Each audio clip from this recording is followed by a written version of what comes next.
नमस्कार दोस्तों आज की वीडियो में करेंगे हम ब्रिटिश काल से संबंधित प्रश्न जो एचएसएससी ने पूछे हैं। देखिए पहला प्रश्न, निम्नलिखित में से किस शहर में ब्रिटिश कंपनी ने एजेंट पहली बार अवस्थित हुए। तो ब्रिटिश कंपनी के जो एजेंट थे वो कहाँ पर अवस्थित हुए थे पहली बार, तो ये कोलकाता में हुए थे दोस्तों। ठीक है, option number A is right answer. Next, अंग्रेजों ने तीसरा मैसूर युद्ध किसके साथ किया था। तीसरा मैसूर युद्ध किसके साथ किया था दोस्तों, ये किया था टीपू सुल्तान के साथ और उसकी मृत्यु हो गई थी। नेक्स्ट, तीसरा प्रश्न, आंग्ल मैसूर युद्ध के दौरान हुई निम्नलिखित घटनाएं पढ़िए। तो आंग्ल मैसूर युद्ध के दौरान ये जो घटनाएं हुई थी इनमें से आंसर आपको बताने हैं। ठीक है, तो मैं आपको इसका सीधा आंसर बता देता हूँ। तो तीसरे का आंसर है दोस्तों ये रहेगा सी।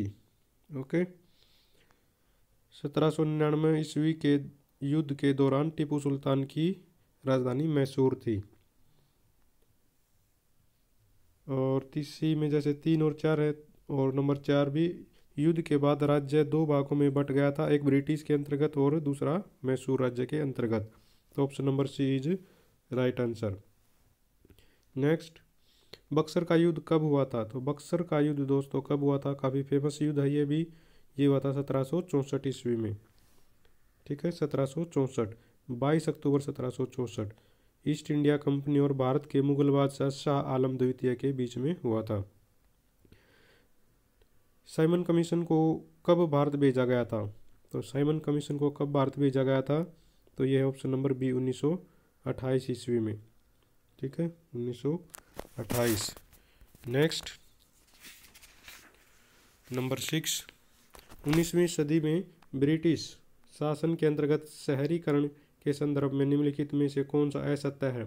इनमें से असत्य बताना है, नेगेटिव प्रश्न है तो असत्य बताना इनमें से। तो यह है ऑप्शन नंबर ए। इस प्रक्रिया में नए शहरी स्थान जिन्हें सिविल लाइंस कहा गया भारतीय कुलीनों को बसाने के लिए बनाए गए थे। तो ये गलत ऑप्शन है। ठीक है, भारतीय कुलीनों के लिए कोई शहर नहीं बसाए गए थे। नेक्स्ट, कालक्रम अनुसार निम्नलिखित को व्यवस्थित करें। तो निम्न इनमें को व्यवस्थित करना कौन सा कब हुआ था, अगस्त प्रस्ताव, पुनः समझौता और तृतीय गोलमेज सम्मेलन। गोलमेज सम्मेलन के बाद पुनः पैक्ट जैसे हुआ था। ठीक है, अगस्त प्रस्ताव था, ये सब आपको बताने हैं। तो ऑप्शन नंबर क्या रहेगा इसका, ऑप्शन नंबर सी 2 3 1 2 3 1। थोड़ा सा बता देता हूँ इनके बारे में। पूना पैक्ट दोस्तों 24 सितंबर 1932 को हुआ था, महात्मा गांधी और डॉक्टर अंबेडकर के बीच में यरवदा जेल में। ठीक है, और तृतीय गोलमेज सम्मेलन दोस्तों 1932 में हुआ था, ये दिसंबर में हुआ था। ठीक है, काफ़ी नज़दीकी है, साल तो 1932 ही है लेकिन ये नवंबर से दिसंबर में हुआ था। ओके, और एक रह गया कौन सा, अगस्त प्रस्ताव। अगस्त प्रस्ताव की घोषणा 1940 में वायसराय लॉर्ड लिनलिथगो ने कांग्रेस की मांग के उत्तर में की थी। ठीक है, 1940 ईस्वी में अगस्त प्रस्ताव। आगे बढ़ते हैं। ब्रिटिश इतिहासकारों में से किसने भारतीय इतिहास को 3 भाग यथा हिंदू, मुस्लिम और ब्रिटिश में विभाजित किया। तो किस इतिहासकार ने किया था इन 3 भागों में विभाजित, तो दोस्तों ये है जेम्स मिल ने। ठीक है, option number A is right answer. James मिल ने 3 भागों में हिंदू, मुस्लिम और ब्रिटिश। बंगाल का विभाजन कब घोषित किया गया। तो बंगाल का विभाजन देखिए बिल्कुल काफ़ी नज़दीक है, ये 1905 में किया गया था, लेकिन ऑप्शन ऐसे बना दिए हैं कि आपको एक्यूरेट पता होना चाहिए। ठीक है, तो बंगाल का विभाजन 19 जुलाई 1905 को भारत के तत्कालीन वायसराय लॉर्ड कर्जन ने किया था। तो इस हिसाब से दोस्तों इनमें आंसर क्या है, चारों ही गलत दे रखे हैं। ठीक है, तो कब हुआ था ये, 19 जुलाई को, 19 जुलाई 1905। ओके, आगे बढ़ते हैं। नंबर 3, इल्बर्ट बिल विवाद के साथ कौन सा वायसराय जुड़ा है। तो इल्बर्ट बिल के साथ दोस्तों कौन सा वायसराय जुड़ा है, lord Ripon. Option number B is right answer, lord Ripon. Lord Ripon को स्थायी स्वशासन के का जनक भी बोला जाता है। ठीक है, ये इसकी पूरी उम्मीद है। जैसे पंचायती राज में प्रश्न आता है, ये कोई भी संबंधित है तो। आगे देखिए, कई बार इस तरह के लेंथी प्रश्न दिए गए हैं, ये इसलिए डाले जाते हैं, हालांकि ये भले ही आपको सारा आता ईजी है, लेकिन इसको पढ़ने में ही आपको टाइम लग जाएगा, तो लेंथी बना के दे दिया जाता कई बार पेपर। ब्रिटिश राजधानी को कोलकाता से दिल्ली स्थानांतरित करने के लिए संबंध में निम्नलिखित कथनों पर विचार करें। तो दोस्तों, इनको पढ़ने के बाद हम कह सकते हैं कि ऑप्शन नंबर डी क्या है, राइट आंसर रहेगा। ये सभी, ठीक है, ये सभी इसके उत्तर हैं। तो 1911 में किया गया था, निर्णय लिया गया था। जॉर्ज पंचम जब इंग्लैंड में ताजपोशी हुई थी, तो दिल्ली में इस अवसर पर क्या उत्सव दरबार मनाया गया था। लॉर्ड हार्डिंग उस समय वायसराय थे, बिल्कुल ठीक है। लॉर्ड हार्डिंग पर बम भी फेंका था, आपको बता दूं, इसमें जिक्र नहीं है। 2 वास्तुकार एडवर्ड लुटियन और हर्बर्ट बेकर ने नई दिल्ली का नक्शा बनाया था, बिल्कुल ये भी ठीक है।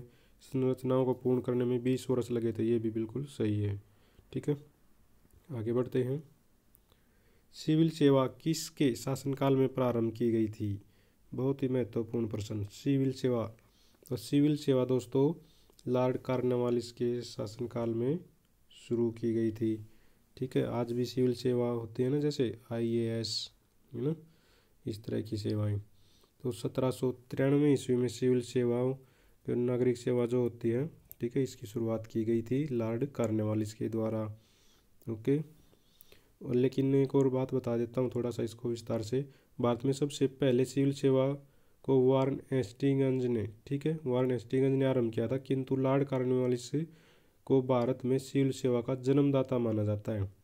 ठीक है, क्योंकि उसने बाद में से काफ़ी सुधार किए थे। ठीक है, लेकिन जन्मदाता किसको माना जाता है? कॉर्नवालिस को। शुरुआत किसने की थी पहली बार? वारन हेस्टिंग्स ने। आगे बढ़ते हैं। किसने बंगाल में स्थायी बंदोबस्त की शुरुआत की? तो स्थायी बंदोबस्त की शुरुआत दोस्तों किसने की थी? ये था लॉर्ड कॉर्नवालिस ने ही। ठीक है, लॉर्ड कॉर्नवालिस। और नेक्स्ट पर्सन, स्वतंत्र भारत के प्रथम भारतीय व अंतिम गवर्नर जनरल कौन थे? तो पहली बार भारतीय गवर्नर कौन बना था? तो ये दोस्तों, ये कौन थे आपके? थे चक्रवर्ती राजगोपालाचार्य जी। ठीक है, ये भी प्रश्न बहुत बार पूछा जाता है। 21 जून 1948 से लेकर 26 फरवरी 1950 तक क्या वो गवर्नर जनरल रहे थे। ठीक है, आगे बढ़ते हैं। सिपाही विद्रोह डैश से प्रारंभ हुआ? तो सिपाही विद्रोह है दोस्तों, कब से शुरू हुआ था? 1857, 10 मई 1857 को मेरठ से। ठीक है, 1857 की क्रांति को सिपाही विद्रोह भी कई इतिहासकारों ने बोला है। नेक्स्ट पर्सन, देखिए इसमें फिर से 1-2 सीरीज ऐसे आती है ना, क्योंकि ये मैंने अलग अलग जगह से उठा रखे हैं। ठीक है, 1857 ईस्वी के सिपाही विद्रोह के दौरान मुगल शासक बहादुर शाह जफर को डैश द्वारा गिरफ्तार किया गया। तो बहादुर शाह जफर को किसने गिरफ्तार किया था? हडसन ने। ठीक है, कैप्टन हडसन ने। Option number A is right answer. Next person, Vande Mataram गीत पहली बार किस पुस्तक में प्रकाशित किया गया?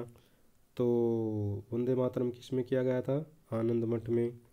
ठीक है, बंकिम चंद्र की ये किताब थी। नेक्स्ट, 1888 ईस्वी में इलाहाबाद में आयोजित हुए भारतीय राष्ट्रीय कांग्रेस के चौथे अधिवेशन में प्रतिनिधि के रूप में भाग लिया था। तो किसने लिया था प्रतिनिधि के रूप में? लाला लाजपत राय ने 1888 ईस्वी में। Option number C is right answer. Next person, चर्बी लगे कारतूस के प्रयोग से इनकार करने वाला पहला भारतीय सिपाही कौन था? ये तो बहुत ही आसान है। ठीक है, Mangal Pandey. Option number C is right answer. और आज का लास्ट पर्सन है दोस्तों, 1857 के स्वाधीनता संग्राम में राव तुलाराम ने किस क्षेत्र में अंग्रेजों का मुकाबला किया था? तो राव तुलाराम दोस्तों रेवाड़ी से संबंधित थे। तो रेवाड़ी के अंदर क्या है? नारनौल है। ठीक है, तो option number A is right answer. तो ये थे आज के महत्वपूर्ण प्रश्न। उम्मीद है आप लोगों को पसंद आएंगे, और पसंद आते हैं तो चैनल को ज़रूर सब्सक्राइब कर लीजिए, दोस्तों के साथ भी शेयर कीजिए। आज के लिए इतना ही। Thank you very much.